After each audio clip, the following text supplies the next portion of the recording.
नमस्कार दोस्तों, आपके अपने YouTube चैनल में मैं आपका बहुत बहुत स्वागत करता हूं।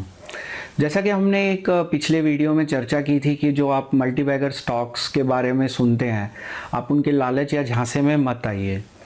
तो अब आप सोच रहे होंगे कि उस वीडियो में मैंने बता तो दिया कि मल्टीबैगर स्टॉक्स जो उनका लालच होता है और उसमें वो काफ़ी जो बड़ी फिशेज़ हैं, बड़े इन्वेस्टर्स हैं, उनको एक एग्ज़िट रूट दिया जाता है।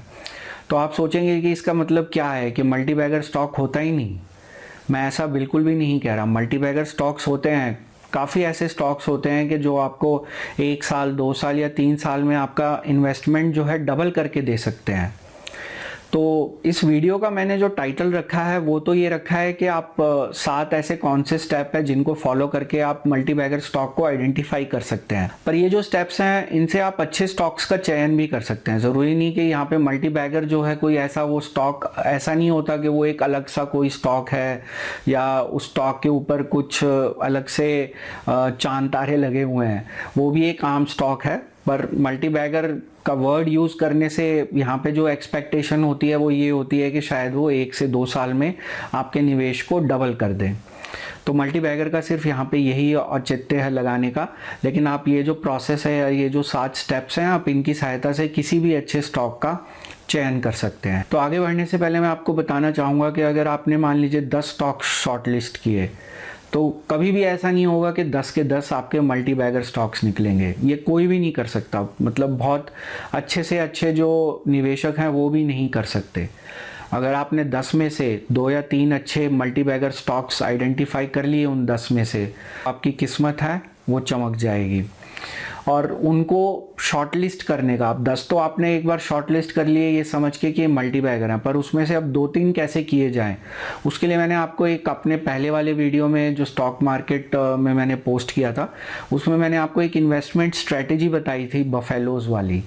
तो वो जो 10 में से बाकी 2-3 रह जाएंगे वो उसी बफेलो स्ट्रेटेजी को फॉलो करके रह जाएंगे कि जो वीकेस्ट हैं या जो लगार्ड्स हैं उन 10 में भी वो धीरे धीरे निकलते जाएंगे। और लास्ट में जैसा कि कहा जाता है कि समुंदर को मंथन करके उसमें से अमृत निकलता है, तो 10 स्टॉक का मंथन करके जो निकलेगा वो 2 या 3 स्टॉक का एक अमृत निकलेगा। और वो जो अमृत है वो मल्टीबैगर स्टॉक्स हैं और उनकी सहायता से आप अपने जो इन्वेस्टमेंट है या जो आप अपना मुनाफा है उसको डबल या ट्रिपल कर सकते हैं। पर ये एक पूरी प्रोसेस है। ऐसा नहीं होगा कि अगर आज आपने सोचा कि मैं मल्टीबैगर स्टॉक आइडेंटिफाई कर लूँ तो कल शाम तक आपके पास वो रेडी रहेगा। ये एक पूरी लंबी प्रोसेस होती है। इसमें आपको अपना समय देना पड़ेगा, अपनी एनर्जी देनी पड़ेगी, आपको उसके अंदर काफ़ी रिसर्च करनी पड़ेगी, तभी आप ये प्रोसेस जो है वो सही से फॉलो कर पाएंगे। अगर आपने कहीं पे भी चूक कर दी तो आपकी जो स्टॉक सिलेक्शन है वो गलत हो सकती है और हो सकता है कि आपके हाथ कोई भी मल्टीबैगर स्टॉक ना लगे। तो आइए शुरू करते हैं ये 7 स्टेप जिनकी सहायता से आप मल्टीबैगर स्टॉक आइडेंटिफाई कर सकते हैं। पर आगे बढ़ने से पहले मैं आपको बताना चाहूँगा कि जो 7वें नंबर का स्टेप है वो बहुत इंपॉर्टेंट है। अगर आपने मल्टीबैगर स्टॉक आइडेंटिफाई भी कर लिया लेकिन अगर आपने 7वें नंबर का स्टेप ठीक से फॉलो नहीं किया तो वो मल्टीबैगर स्टॉक भी आपको नुकसान दे सकता है।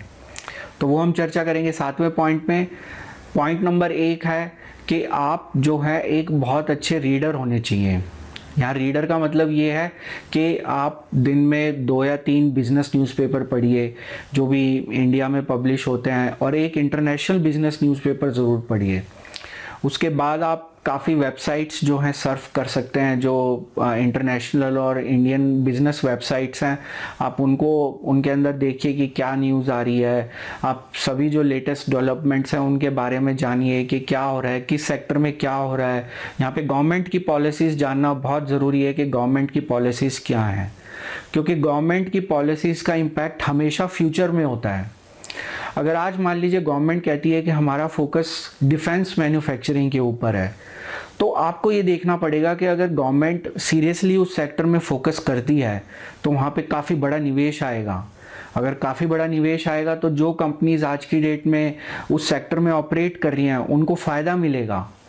तो न्यूज़ देखने का या न्यूज़ पढ़ने का, या जिसको कहते हैं कि बी अ गुड रीडर, अगर आप एक बहुत अच्छे रीडर हैं तो आपको ये सब चीज़ों के बारे में मालूम रहेगा कि आगे आने वाले समय में क्या होने वाला है। और जो व्यक्ति ये पता लगा ले कि आने वाले समय में क्या हो सकता है, मैं ये नहीं कह रहा कि 10 में से आप 10 बार ठीक होंगे। काफ़ी पॉलिसीज़ आती हैं, कुछ पॉलिसीज़ पे काम होता है, कुछ पे हो सकता है कुछ टेक्निकल डिफ़िकल्टीज़ होती हैं, कुछ पे पॉलिसी डिसीजंस में कुछ दिक्कत होती हैं, तो हो सकता है सब पॉलिसीज़ के ऊपर अमल ना हो।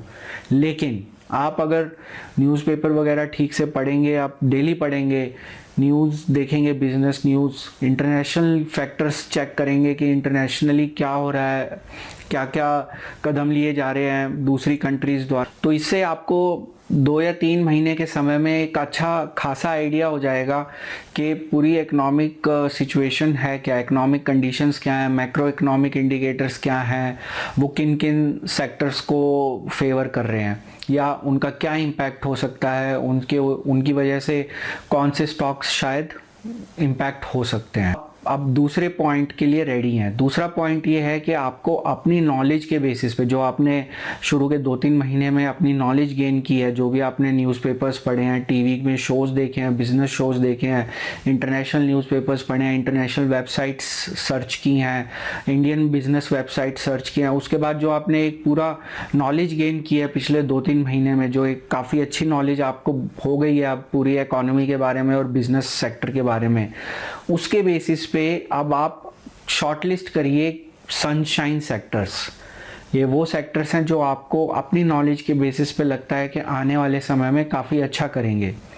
जैसे मैं अगर एग्जांपल दूं, मैं ये नहीं कह रहा कि सही है या गलत, पर मैं एक एग्जांपल दूं। जैसे मैंने डिफेंस का ऑलरेडी आपको एग्जांपल दिया, डिफेंस मैन्युफैक्चरिंग का।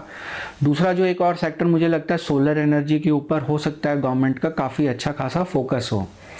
तो जो स्टॉक्स इस फील्ड में काम कर रहे हैं, या हो सकता है अभी वो काफ़ी अंडर परफॉर्म कर रहे हो या काफ़ी छोटे हों, या जो डायरेक्टली हो सकता है ना कर रहे हो कोई काम इस फील्ड में, इनडायरेक्टली कर रहे हो, तो सबसे पहले आइडेंटिफाई करिए सनशाइन सेक्टर्स।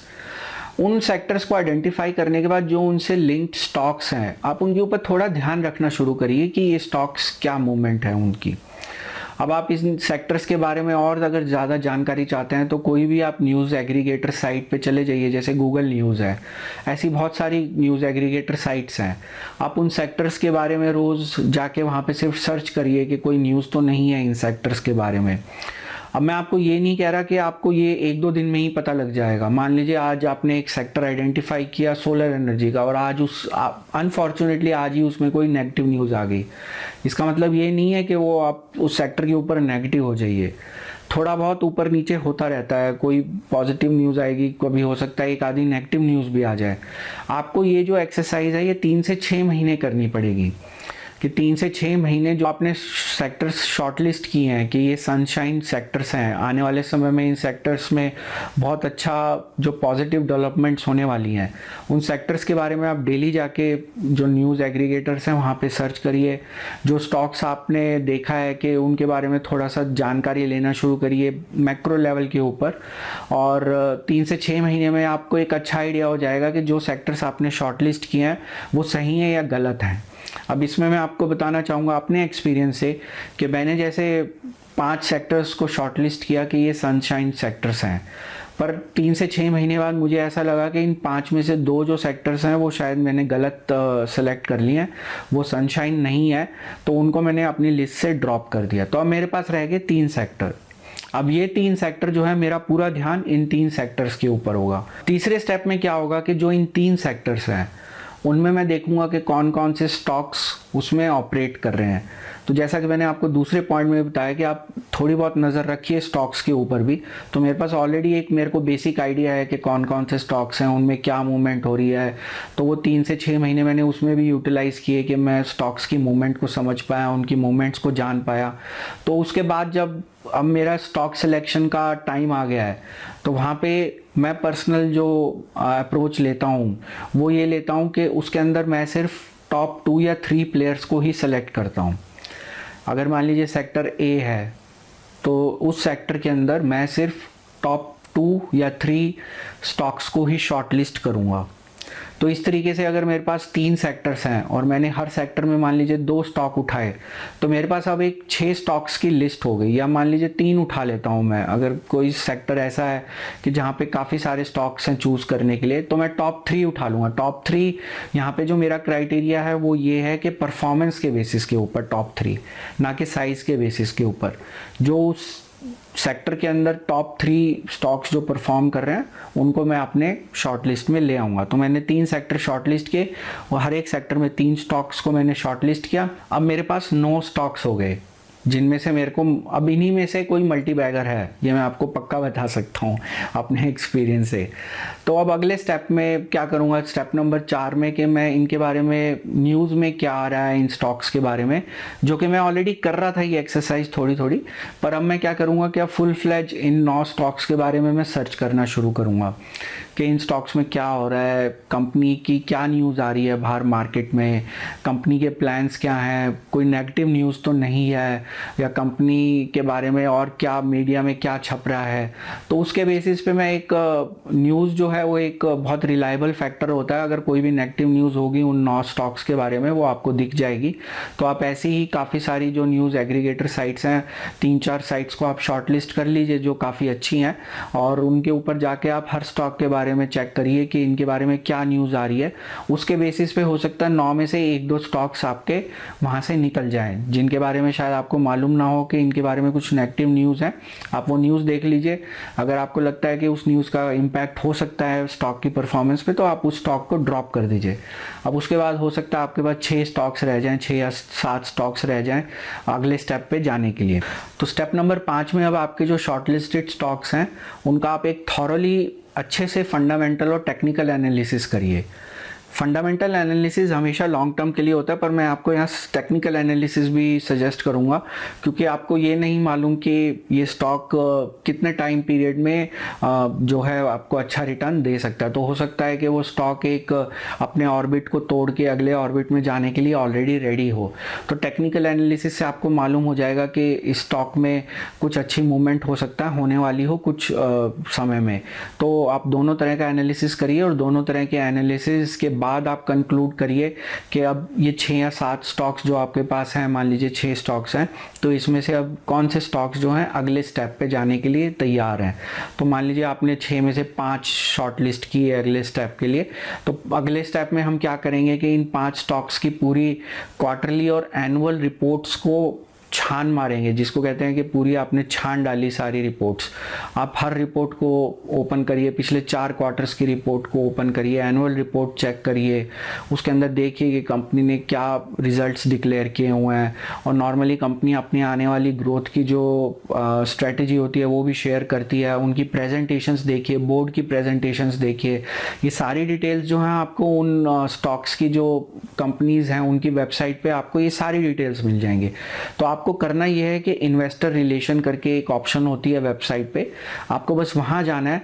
वहाँ पे पिछले 1 साल का जो भी उन्होंने अपलोड की हैं डिटेल्स, उन सब डिटेल्स को ओपन करिए, डाउनलोड करिए और उन सबको अच्छे से चेक कर डालिए।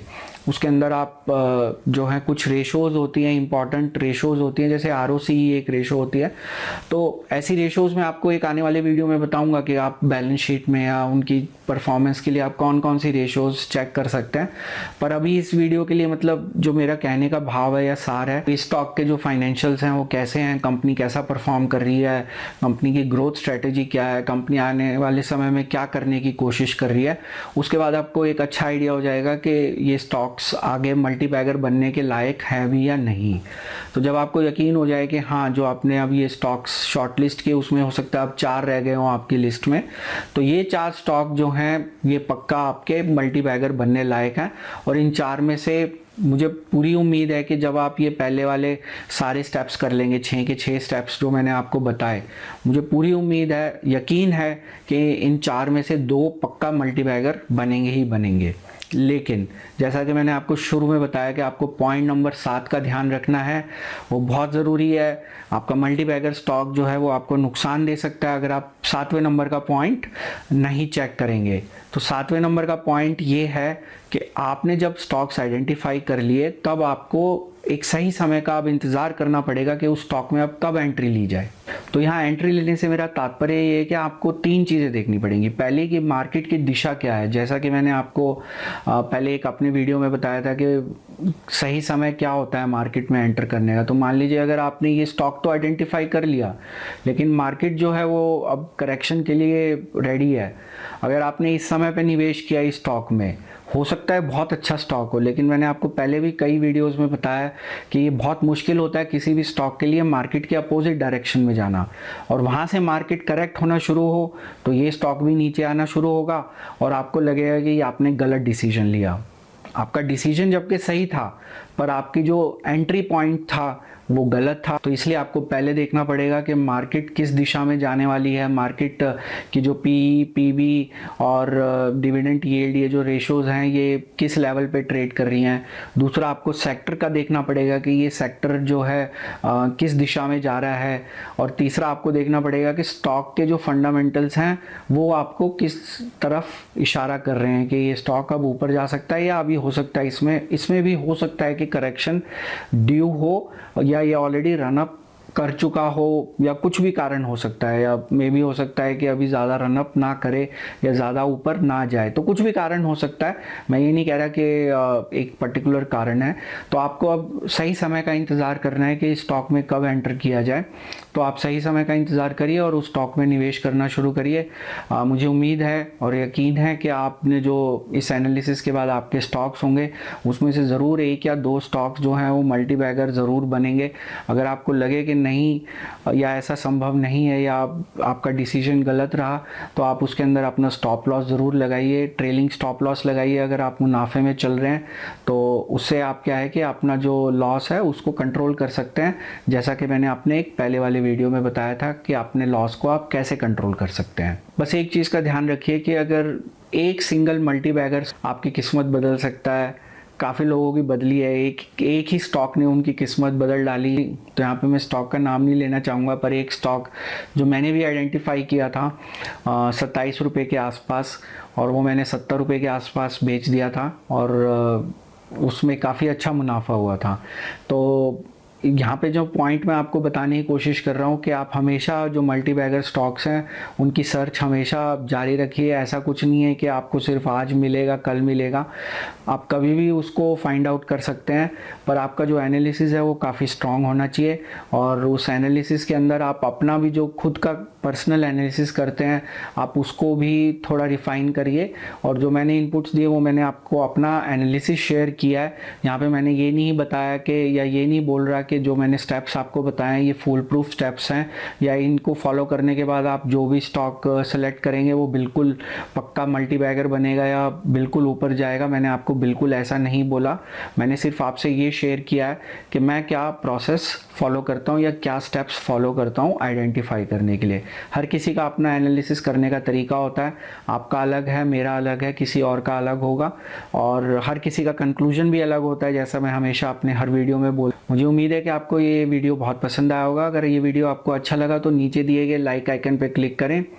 आप अपने यूट्यूब चैनल को ग्रो करने में भी सहयोग कर सकते हैं, उसके लिए आप स्क्रीन पे दिए गए सब्सक्राइब बटन को क्लिक करें या नीचे दिए गए सब्सक्राइब बटन को क्लिक कर सकते हैं और उसके साथ दिए गए बेल नोटिफिकेशन को क्लिक करना ना भूलें, उससे आप सभी वीडियोस जो है सबसे पहले देख पाएंगे।